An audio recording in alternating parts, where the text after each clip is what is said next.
Senang sekali Bapak Ibu Saudara sekalian kita bisa bertemu kembali dalam program Zoom. Hari ini kita akan melanjutkan membahas dari kitab Matius.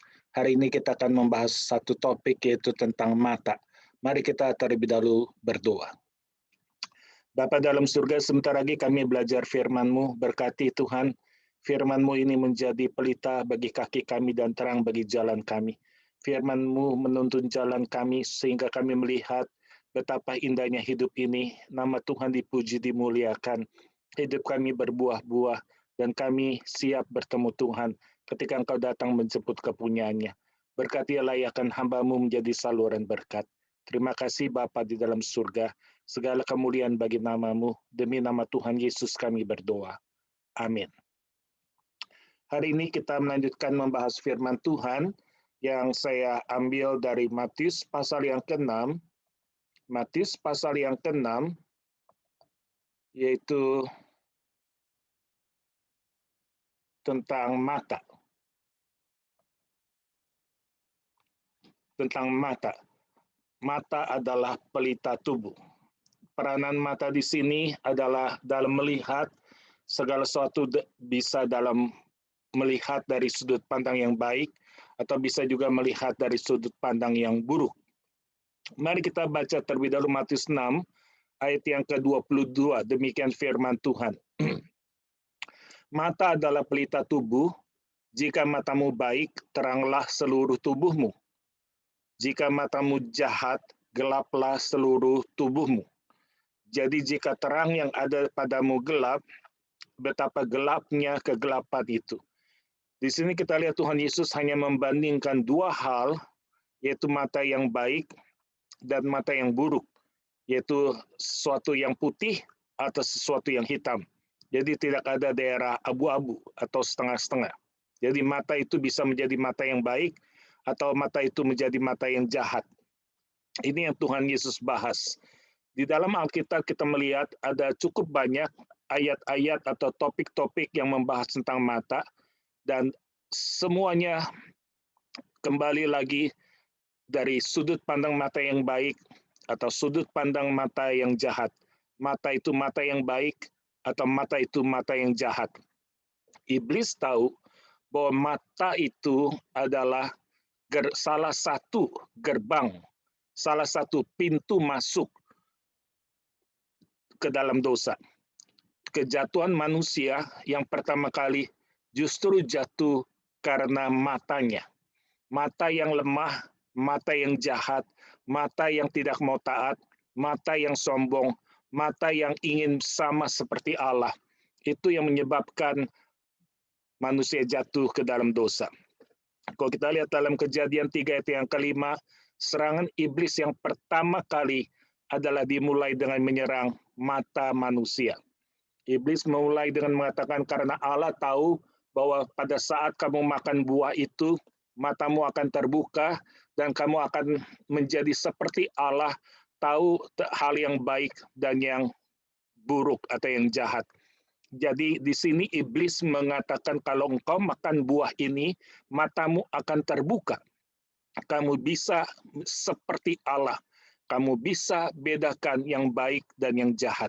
Kembali di sini peranan mata sangat penting. Dan iblis menyerang mata manusia.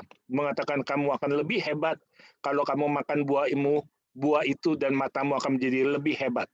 Mata adalah peranan penting dan di situ kelemahan manusia dan di situ iblis menyerangnya. Karena ini adalah salah satu pintu gerbang manusia jatuh ke dalam dosa. Sekarang kita mulai dengan hal yang baik dulu. Apakah itu mata yang baik? Apa yang dimaksud dengan mata yang baik? Mata yang baik adalah mata yang melihat segala sesuatu, segala hal yang terjadi dari sudut pandang Allah. Di mana kita melihat seperti Allah melihat adanya. Kalau Tuhan Yesus dalam posisi kita, apa yang Dia lakukan? Kalau kita melihat hal ini dari kacamata Tuhan Yesus, apa yang akan dia lakukan? Melihat dari sudut pandang Allah. Inilah mata yang baik. Kalau kita menghadapi masalah, kita menghadapi rintangan, tantangan, baik itu masalah pekerjaan, masalah kesehatan, masalah rumah tangga, dan banyak masalah-masalah yang begitu komplikasi satu terhadap yang lain, yang sangat rumit dan seperti benang kusut. Dan bagaimanakah mengatasi masalah ini? Apa jalan keluarnya? Bagaimana membuat keputusan? Semua itu kalau kita berpusat pada Tuhan Yesus, di mana Tuhan Yesus ada dalam posisi kita, dan dia melihat hal itu, apa yang dia lakukan. Dari sudut pandang Tuhan Yesus, kalau dia melihat kita disakiti, kalau dia melihat kita difitnah, kalau dia melihat kita dianiaya, kalau dia melihat kita mengalami banyak siksaan, banyak penderitaan, banyak kesusahan, apa yang dia lakukan. Dan kalau kita bertemu dengan orang yang susah, orang yang sangat butuh pertolongan, kalau Tuhan Yesus ada bersama kita, sedang berjalan bersama dengan kita, apa yang Tuhan Yesus lakukan? Kalau dia melihat orang susah, orang menderita, orang yang butuh pertolongan, apa yang Tuhan Yesus lakukan? Kalau kita sedang merencanakan hari esok yang lebih baik, dan kalau Tuhan Yesus ada di sisi kita, apa yang dia lakukan dalam membuat program atau rencana masa depan yang indah? Apa yang akan Tuhan Yesus lakukan? Rencana apa yang akan dia lakukan? Jadi mata yang baik adalah mata yang melihat segala sesuatu yang terjadi dalam hidup ini dari sudut pandang, dari kacamatanya Tuhan. Inilah mata yang baik. Lalu, apakah yang dimaksud dengan mata yang buruk atau mata yang jahat?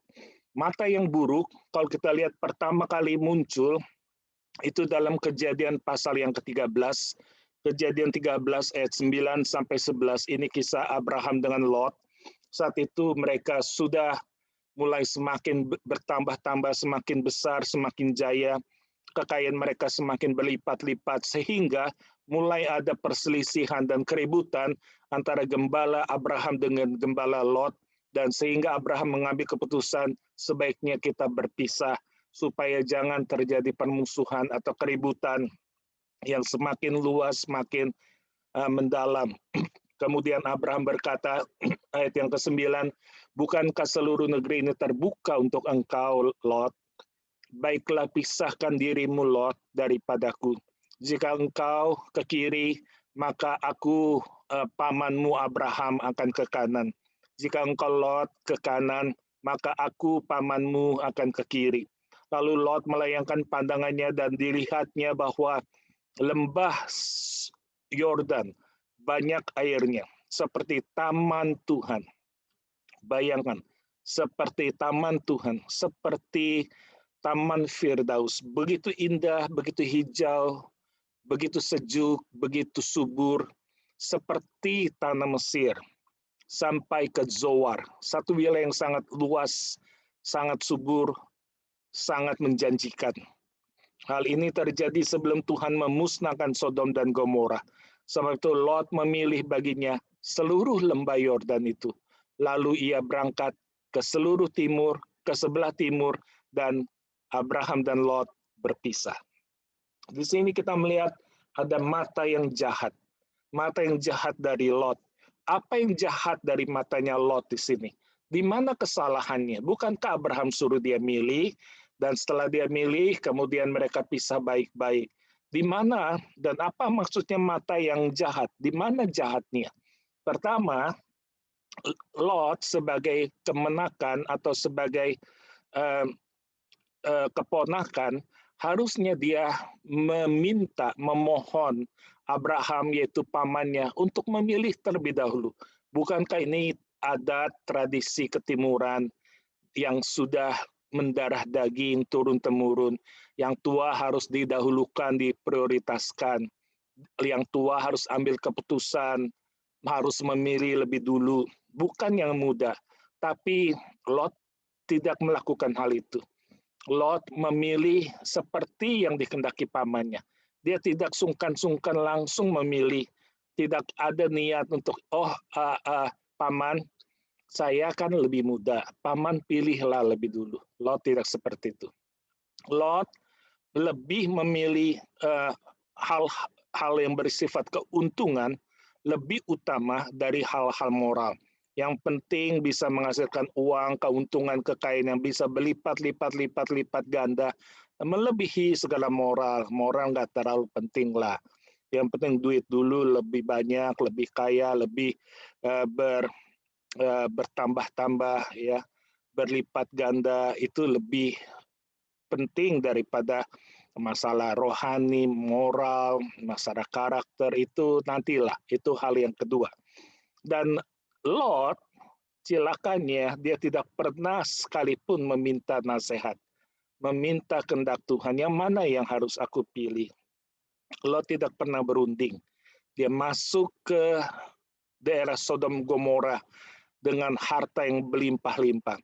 Dia masuk dalam kejayaan, dia masuk dalam kemegahannya. Tapi waktu dia keluar dalam kemiskinan. Tidak ada satu barang yang berharga yang dia bawa. Bahkan istrinya harus meninggal menjadi tiang garam karena begitu tamak dan tidak rela, tidak puas untuk tinggalkan Sodom Gomora, tetap berpaling dan menjadi tiang garam. Dan Lot lebih celaka lagi, dia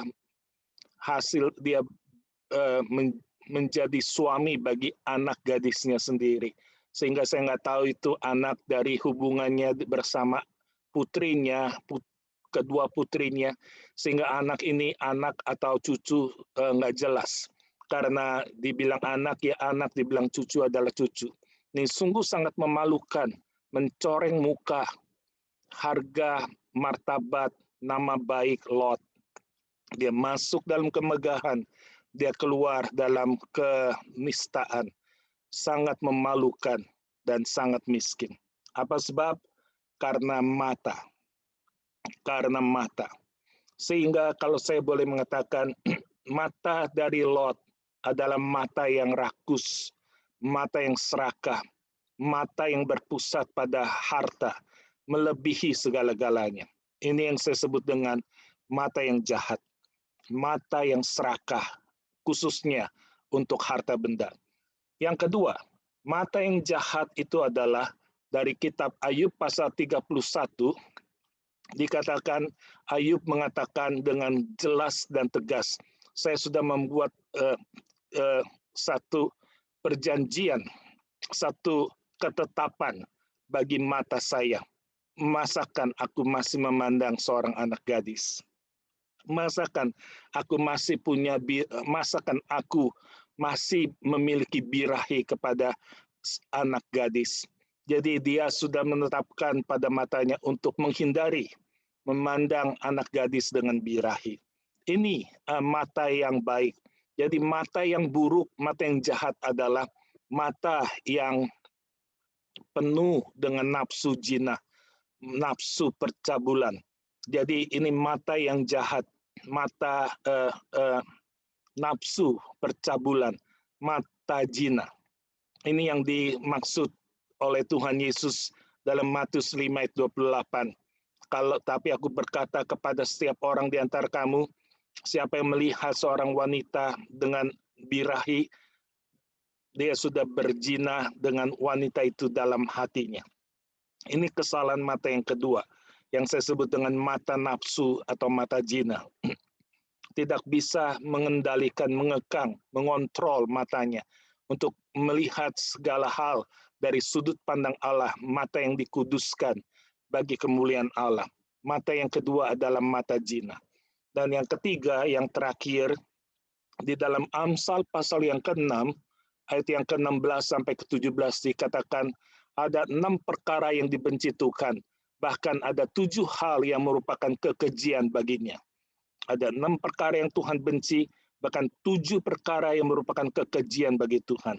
Dari 7 perkara itu, yang nomor 1, yang pertama kali disebut adalah mata sombong. Mata sombong ini hal yang paling dibenci Tuhan, melebihi segala-galanya. Karena ini yang disebut pertama kali oleh Tuhan, yaitu mata sombong. Yaitu satu sifat yang membuat seseorang melihat dirinya lebih dari kapabilitasnya dan merendahkan meremehkan orang-orang di sekitarnya. Ini mata sombong. Ya, jadi apakah itu mata sombong? Kalau kita melihat kesalahan atau dosa mata sombong itu adalah dalam Mazmur 10 ayat yang keempat. Mazmur 10 ayat keempat, kata orang fasik itu dengan batang hidungnya ke atas.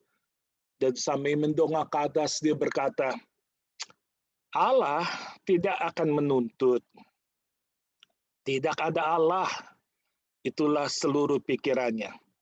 Allah itu tidak akan menghukum. Tidak akan ada pengadilan. Karena sebenarnya Allah itu nggak ada. Orang ini menyia-nyiakan. Menganggap Allah itu tidak ada. Jadi dia mengecilkan, menganggap remeh kehadiran, kesucian, keagungan Tuhan. Ayat yang ke-11, Mazmur 10, ayat 11. Ia berkata dalam hatinya, Allah melupakannya. Ia menyembunyikan wajahnya dan tidak akan melihatnya untuk seterusnya. Inilah mata yang sombong, yaitu menyia-nyiakan, meremehkan Allah, menganggap Allah tidak ada. Siapa yang menganggap Allah itu tidak ada, meremehkan keberadaannya, meremehkan kesuciannya, meremehkan keadilannya, meremehkan kebenarannya. Orang ini orang yang sombong, meremehkan akan jati diri Allah. Apakah kesalahan dari mata yang sombong? Yaitu suka untuk menilai diri lebih tinggi, lebih besar, dan suka mengecilkan orang lain. Menganggap diri lebih hebat daripada kondisi yang sesungguhnya, dan menganggap orang lain lebih kecil daripada kondisi sebenarnya. Kita lihat misalnya Lukas 18, ini contoh yang baik, ayat yang ke-11 sampai 12. Orang Farisi ini dengan sombong berkata, berdiri dan berdoa dalam hatinya. Begini, ya Allah, aku mengucap syukur kepadamu, karena aku tidak sama seperti semua orang lain. Dia menganggap dirinya lebih hebat. Saya tidak satu level dengan orang lain. Saya tidak pernah merampok orang, bukan perampok. Bukan orang lain, yaitu orang yang melakukan kejahatan. Saya bukan pezina, tidak pernah berzina kepada siapapun. Dan juga bukan seperti pemungut cukai ini, yaitu suka merampok uang rakyat dengan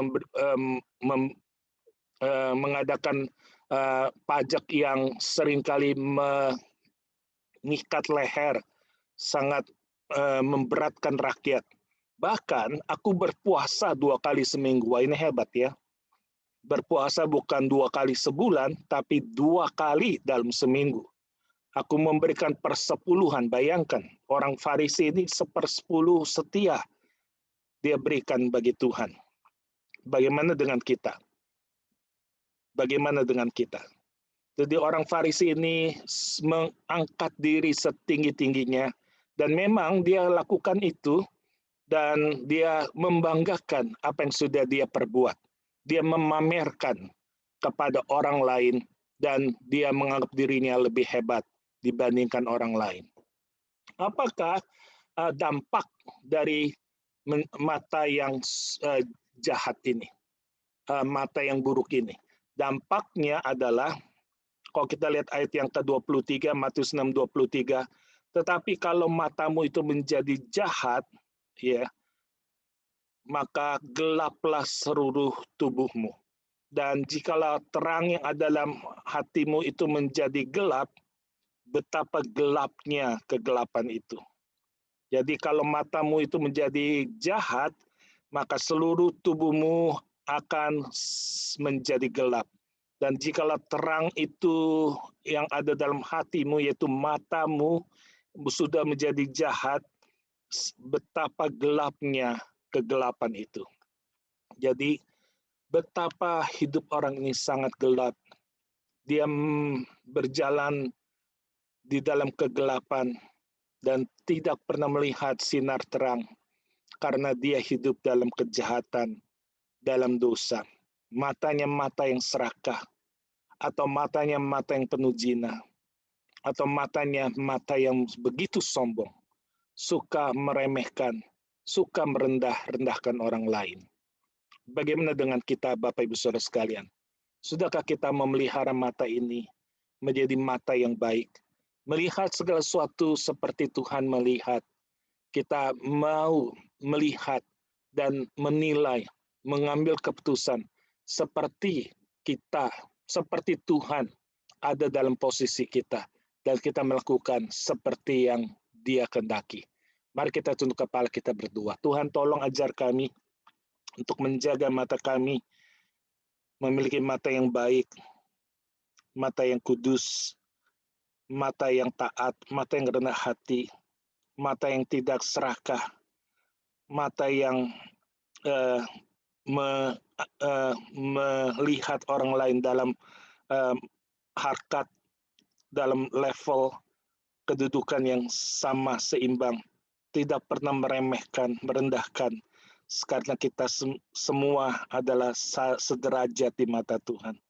Tuhan, ajarkan kami untuk lebih rendah hati, menjaga mata kami, sehingga mata ini menjadi mata yang baik, mata yang seperti biji matanya Tuhan, melihat segala sesuatu dari sudut pandang, dari kacamatanya Tuhan. Tolong berkati dan tolong Tuhan, supaya kami mau mawas diri, menjaga mata ini, menjadi mata yang dikuduskan, mata yang dipakai untuk kemuliaan Engkau. Demi nama Tuhan Yesus kami sudah berdoa. Amin.